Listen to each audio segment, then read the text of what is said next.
first place is going to be 50 million. Yeah. 30 million split between sort of a second, third, and fourth place prize. And I'm open to increasing the prize size too over time. So if it turns out like, hey, somebody really kicked ass and somehow there's not a prize for them, I'll add some more to the prize. Like let's say you think it's 99.9% likely that that adding all the CO2 to the ocean's atmosphere is going to be fine. So you're saying there's a 0.1% chance of disaster. Well, there's only one. So right now we're going to get one planet. Well, even a 0.1% chance of disaster, why run that risk? That's crazy. Why did you fund this? Let's start with the why there. Yeah, I think I wanted to spur ideas and thinking about the long-term need to capture carbon. You know, I think this is one of those things that's going to take a while to figure out what the right solution is. Mm-hmm. And especially to figure out what the best economics are for CO2 removal. I think it'd be good to sort of kind of frame the debate and understand, okay, what things are really going to move the needle, how much are they going to move the needle. You know, if we're talking about getting tens or hundreds of billions of tons of carbon, in what form will that carbon be? Yeah. Will it be stable over time? And like I said, what is it going to cost humanity to do? However it's paid for, what is it going to cost? What's the thing that's going to be most affordable? Mm-hmm. I think there are a lot of open questions on this. So the first thing is that for a team to win this, and we'll talk about the prize amounts and so forth, they've got to actually build something that works and demonstrate something that can extract 1,000 tons per year, a kiloton of carbon per year as a demo scale model. The second thing is, and this is a term that you use first, is that the teams have to be able to calculate the fully considered costs of pulling out the CO2. Sure. And what does that mean to you?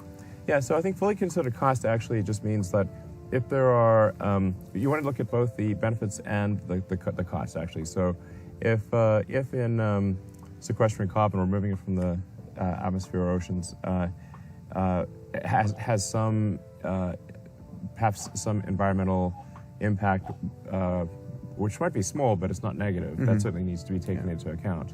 And then by the same token, if what's done is in extracting carbon is a useful product from which you can generate revenue, then that should count too.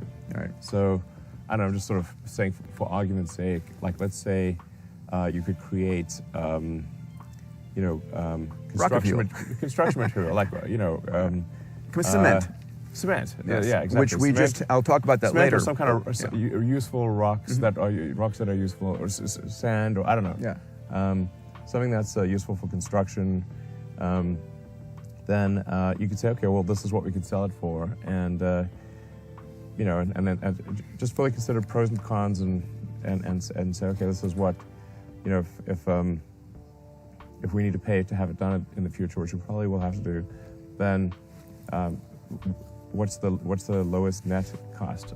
And the hardest thing is that the winning team has to prove to our judges that their approach can actually scale to a gigaton level. Otherwise, it's not going to be useful. Right. Yeah, I don't know what the answer is here, really. But I think if a lot of smart people work on this, there could be some really creative solutions. Something generally useful for the world in that regard. Absolutely. Yeah, and I think just to be clear, like we're looking for pragmatic solutions. It doesn't need to be perfect, but it's got to be something that just fundamentally, if we scaled it up, would it work? And that's it. So let's talk about the prizes that are up for grabs. First place is going to be 50 million. Yeah. Which is significant. Our hope is that it's going to attract enough cognitive surplus out there to focus in on this. Yeah. 30 million split between sort of a second, third, and fourth place prize. And one of the things that you and your team put forward is maybe it might be split into different categories, right? Different approaches. Yeah, I mean, we want to reward people who have done great work. Yeah. Fundamentally, I'm open to increasing the prize size too over time.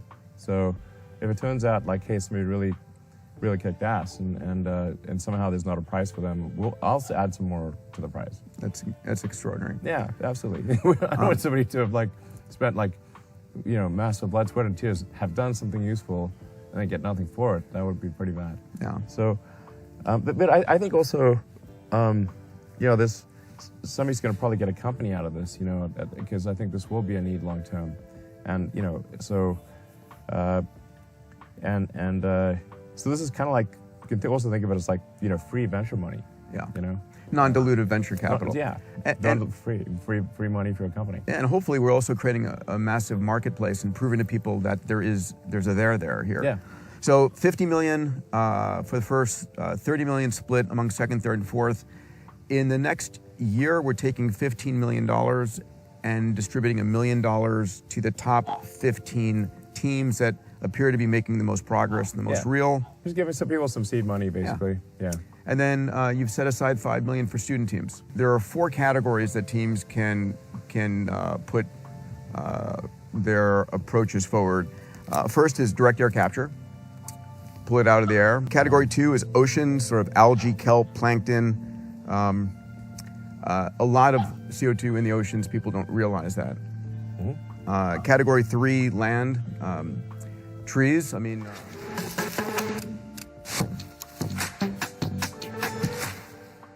looking for $100 million answers that can help change the course of human history and help heal our planet. But what's the question? In the next 100 seconds, I'm going to explain.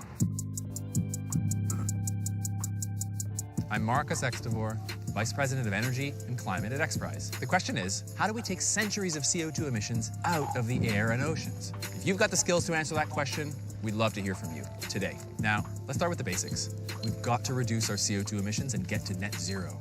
But net zero is not enough. We also have to go carbon negative, and we need to get there fast. That means taking CO2 that's currently in the air and oceans, removing it, and storing it for a long, long time. Do you know how to remove CO2 using the land, oceans, rocks, or even taking CO2 directly out of the air? We've got to get the CO2 from up here and locking it away down here. We know plants and trees can do this and been doing it for a long time. They're great at this. But do you know how to help plants and trees sequester that CO2 in the vegetation and soils in a way that's durable and can last for centuries? How do we use the oceans to sequester vast amounts of CO2?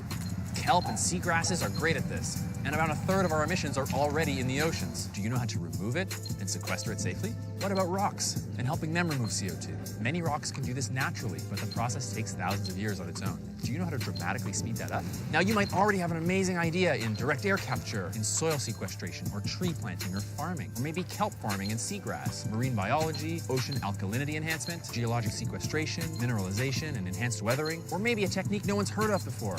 We want your $100 million ideas. Enter the largest incentive prize in history. Visit xprize.org to find out how to register a team and get involved. Together, we can help balance Earth's carbon cycle and protect our climate for future generations. What does a $100 million answer look like? It looks like any other crazy idea. It just has to work.